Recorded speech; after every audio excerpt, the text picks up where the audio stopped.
You mentioned at some point that you had been in that spot where your gut told you that you shouldn't be. Tell us about that moment. Yeah, I remember it really, really vividly to this day. I was covering the Sri Lankan War, and I just landed in Colombo. And in order to work in Sri Lanka at that time, you had to get clearance from the army, especially if you were traveling to the areas where the fighting was, so they could give you an escort and whatnot. And I woke up in the morning, and my appointment at the Ministry of Defense, you had to get it from the Ministry of Defense, and my appointment there was, I can't remember, 10 o'clock in the morning or something. And something told me, I had never had this feeling before.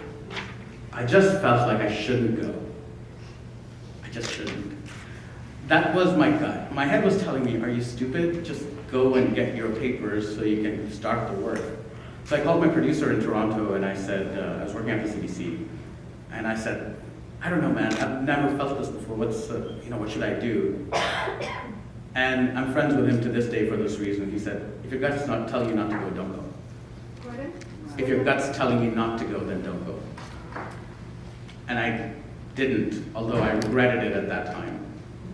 And then I was watching television. There'd been a suicide bombing right outside the Ministry of Defense, where we would be lining up to get inside to get our papers. Look, I'm an atheist, and I don't know what that was, but there was certainly that was certainly a good lesson to listen to your gut.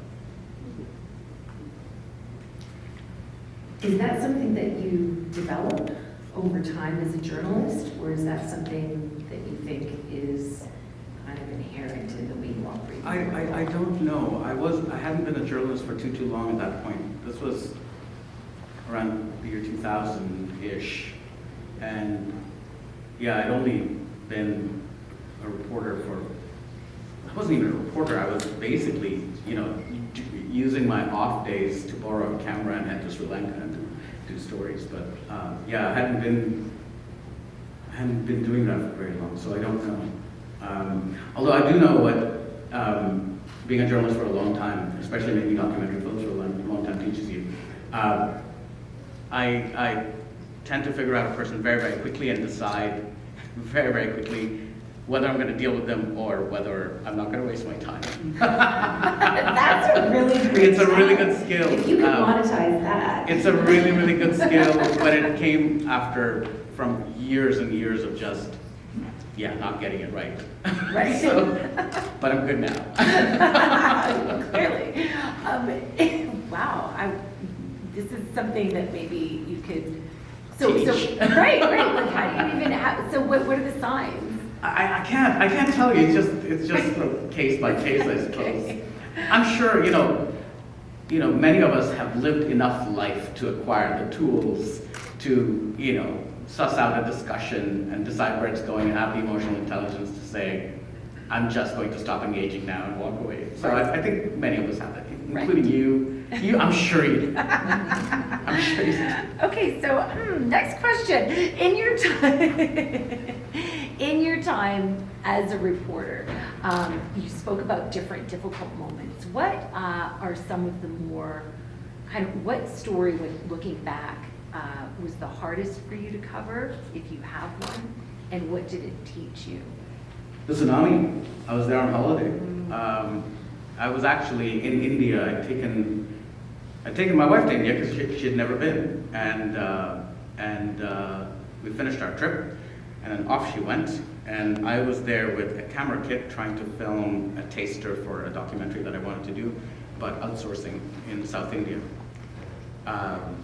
And then it happened. You wake up in the morning, you hear basically just really loud, sustained noise like a jet engine. And then you look out the window and you see birds flying inland, and then you look further and you see people running away from where the water's supposed to be. And then you call the base and say, something's going on, I'm going to check it out, and you might want to put me on air in about 15 minutes. And they say to you, we're going to see what moves on the wire. and you say, all right, and you start running in the opposite direction to which the people are running. And then you look up and you see a boat on the roof of a building, and you realize something's not normal. And then very, very quickly you see all kinds of other things. And then you call and you say, I'm getting on the air. And then it sort of unrolls. My most vivid memory is I was on a beach about shin deep in bodies that had been washing up. And I was on the phone live with, I think, Suhana Marshall. I can't remember that. But I do remember trying to remain very, very calm, because your head is, your mind, your body's telling you need to get out of here, because things had started to smell, and your head is telling you stay here and do the story. So there's this disconnect, and I don't know what happens to other people, but in my case, you start throwing up a bit. And so I'm on the phone doing a live, and then in the middle of the live, I say, excuse me for a second. I put my hand on the phone and I throw up, and then I go, as I was saying, and you continue because you have a job to do. Yeah, that story still stays with me. Every time I smell bleach, I'm taken back there. For the longest time, I couldn't go in the water in the sea, but my daughter loves the sea, and she loves going to the beach. She loves getting into the water. And I think she helped me get over my PTSD, because I thought to myself, I can't let my neuroses destroy the quality of her life. And so slowly I've taught myself to go back into the sea. I'm okay now, but there was a time when, but even now when I do laundry, if there's bleach in the room, I'll go back. What a journalist does is what they think is the most appropriate in that moment as a human being. I would never hold it against someone who was running the other way to save their own life. That's a choice. In the past, newsrooms would hold it against people, and I don't think that's cool. We all set our own boundaries. So I remember setting other boundaries, but this one, I really wanted to find out what was going on, and it might have been a bit foolish. But yeah, don't put yourselves in danger if you don't have to or don't want to. That's not cool. And you also talked about how things have changed. Now you're the boss. Yeah. Terrible decision. Terrible decision. You are the boss. You are the one in charge. So how do you do things differently? When I was much younger and in the newsroom, newsrooms were tough environments where you got yelled at, and you got your script thrown in your face, and you got coffee for the boss, and all of that, and you thought that's what made you a better journalist. But I think what made me a better journalist were the kind ones. Some of the best bosses that I remember are the ones who took me by the hand and said, "Here, let me show you how to do this." And then were tough on me, not abusively tough, but were tough on my work, not tough on me. I think being nasty to people was never cool. We just thought it was at that time because we thought that's how things are supposed to be done.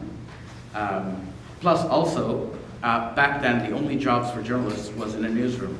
Right now, tech companies are hiring journalists. They pay a lot better. PR companies hire journalists, they pay a lot better. Everybody pays a lot better. So if we are going to be unkind to to me, the most cardinal sin in a newsroom is being unkind to young talent that hasn't had a chance to figure itself out. I have fired people over being unkind to young talent. Thankfully, I've only ever fired 2 people in my entire life. Both of them was for that reason.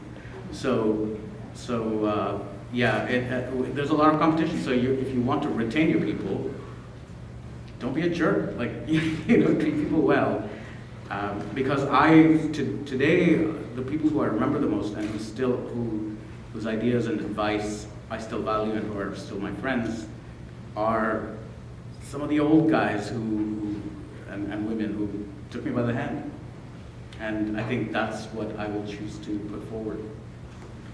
Well, you talk about kindness, and you've also spoken about the value of empathy publicly, as both the journalist and the editor. So how does that skill play a role? It plays a role inside and outside the newsroom, for sure. I mean, inside the newsroom, I call something an empathetic edit. If you go on my LinkedIn, there's an interaction between me and a fellow named Ismail, who was my student. And Ismail is a really bright guy, and he's a very good journalist now, based in Dubai. But I was impatient with him when he made his first documentary, and I ripped it to shreds, and I made Ismail cry, and I regret that, because eventually you learn not to do that, but Ismail still remembers it. And the empathetic edit is where you sit with the journalist and say, okay, let's figure out where you want to go and help you get there with this story, as opposed to, you've done a real shit job with this, mate, you better fix it. That doesn't get you anywhere. It gets the work done, but that's about it. But I wish I had been a lot more empathetic with Ismail, because it was his first documentary and he didn't know how to make it. And today I would sit with him and work through his story with him. So that's on the inside. On the outside, when we tell stories, it's very easy to tell a sympathetic story, a story that evokes pity, and a story that makes us feel sorry for people. But here's the thing, I find sympathy exhausting. Like eventually, it requires a lot of emotional stamina to keep watching one story where you have one person to pity after another, after another, after another. Sympathy is just simply exhausting. Empathy is the one that's empowering, where you put, and it's a harder story to tell, where you put your audience, you help your audience get into the shoes of the person that you're reporting on. It's really, really hard. But I think it's worth the effort, because I feel audiences and readers and viewers are not as exhausted at an empathetic. It moves them to action, I think. And I've seen this work over and over again. So, but a sympathetic story is really, really easy to do, so you can do it for the 6 o'clock news. And we know that story. Look at this sad person who has a sad life, and the person sort of gets on the camera and says, I'm sad because of this, and then you just go.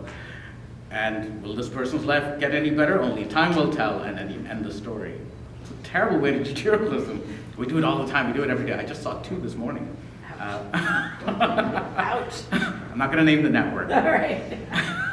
You watch TV. I did because I did because every time I come to Canada, I just want to see what the local stories are. Okay. And I'll either pick up the newspaper, and there was no newspaper in the room, so I thought I'd watch one of the local channels. And there were 2 stories that were trying to get me to feel sad. It was really awful. Oh no! But I guess you didn't feel sad. No, but I was watching them more critically, so I guess I wasn't either sad or empowered or anything. I was just trying to see how they're telling their story. You wanted more context. I really did. It's what you wanted, absolutely. I really did, and I wanted a story that would somehow put me in these people's shoes. I don't know how it is, but if I sat with the reporters, I'd probably do an empathetic edit and help them figure out how to do it. I love that phrase, empathetic edit.